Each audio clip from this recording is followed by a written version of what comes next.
Hey boys and girls, I'm going to add the next part, the pattern, to my Romero Britto ice cream cone that I've started here. I'm using the same paint, and now that I have painted in all the colors and my background is pretty much dry, you really want it dry. You don't want to try it on wet paint. I've got a couple little wet spots, but really for the most part it's dry. I can add some details. And Romero Britto used a lot of stripes and polka dots and sometimes some other shapes. Anything that you really want to, that you think will work for this. And I think I'm going to stick with doing, at least the beginning, I'm going to do some dots and stripes. So I think on my ice cream, and you don't have to pattern everything. On my ice cream, I'm going to definitely pattern the ice cream part. And then I think I'm going to pattern the backgrounds, the blues and the purples around here, and maybe something little on my hearts, but I think I'm going to leave my stars alone and leave this part of the cone alone. I think those are small enough, they don't really need patterns. So on my ice cream up here, I was trying to decide if I stick with warm colors.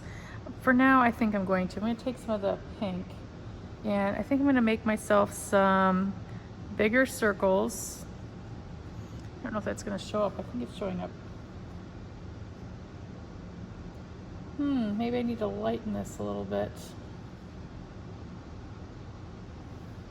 I might have to get some white.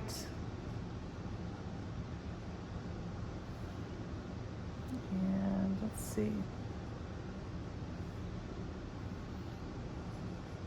Lighten my colors a little bit. Well, they're showing up okay.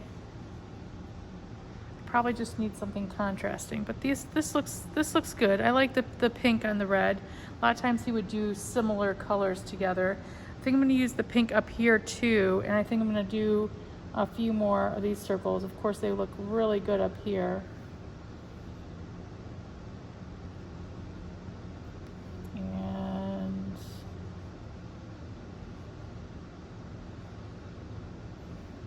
kind of keeping my paintbrush up tall, kind of drawing and painting them. If you're going to make a mark, make it on purpose. What you don't want to do is just kind of blop around on this, because that kind of adds especially a messy quality, especially if you spend all this time really making it look good.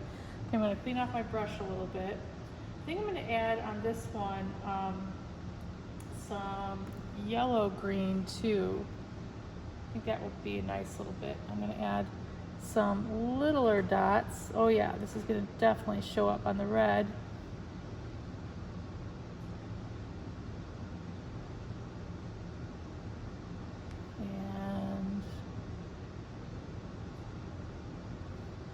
I like that a lot. Add some up here too.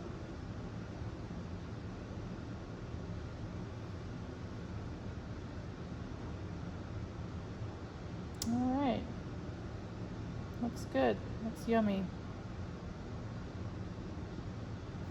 Okay, and then let's see the middle one. I think I'm going to do some clean off my brush a little bit. I think I'm going to do some green, maybe this brighter green.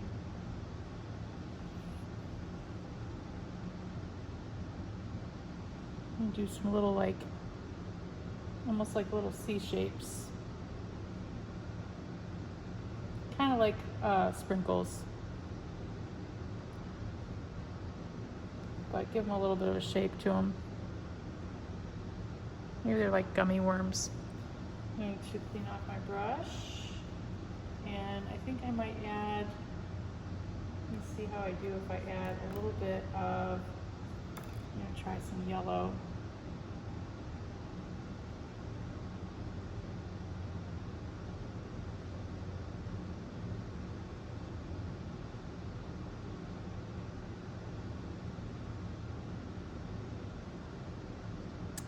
I like that. Yeah, that looks good. That ice cream looks yummy. Now in my background, let's see. My background around these, I might do, since I've got my yellow, I think out here I might do some stripes, and maybe I'll even do some like shining stripes around my star.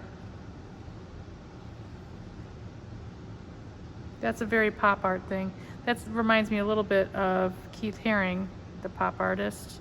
So I'm kind of putting two pop artists in the same one, same painting.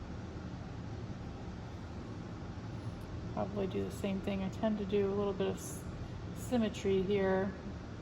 Not perfect symmetry, but a little bit of balance.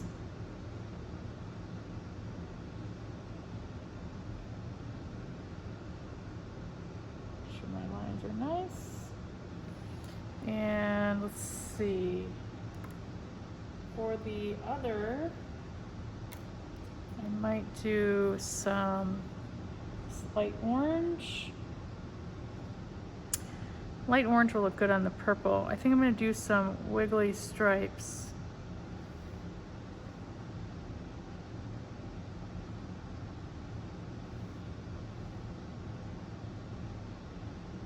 And I'll do some wiggly stripes up here.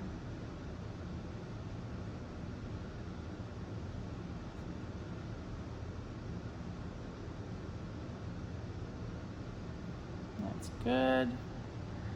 Maybe on this I might make just some marks. Just kind of flatten my brush down. Some simple marks. That's a little bit more like a sprinkle kind of look. And sometimes when you paint on top of paint, it looks like it's not going to stand out very well, especially a little bit of a warm color on top of a purple. But actually, if you just let it dry, it does, the tempera in it kind of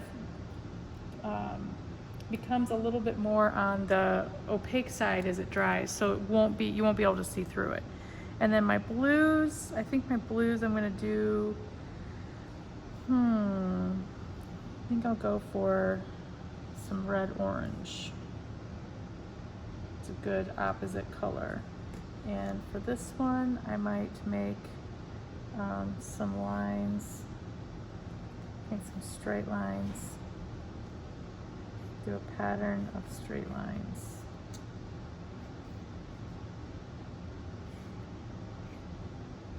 Okay. Yep, and that will kind of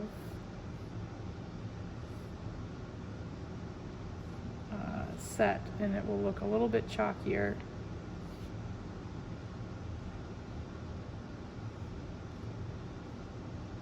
Alrighty, and I think that's it. I definitely have a very full, very active painting. Really, the only last step of this that I'm not going to demonstrate is letting it dry 100%, like overnight type of dry, where you know the paint's completely air dried, and then take your Pitt pen again and touch up all of your lines, kind of go over and outline it. But you don't want to do that while anything's slightly damp. Even if the paper's slightly damp, it could ruin the marker. So I will wait to do that and maybe take a picture. But I hope you have fun, and I can't wait to see what you do and how yours finishes.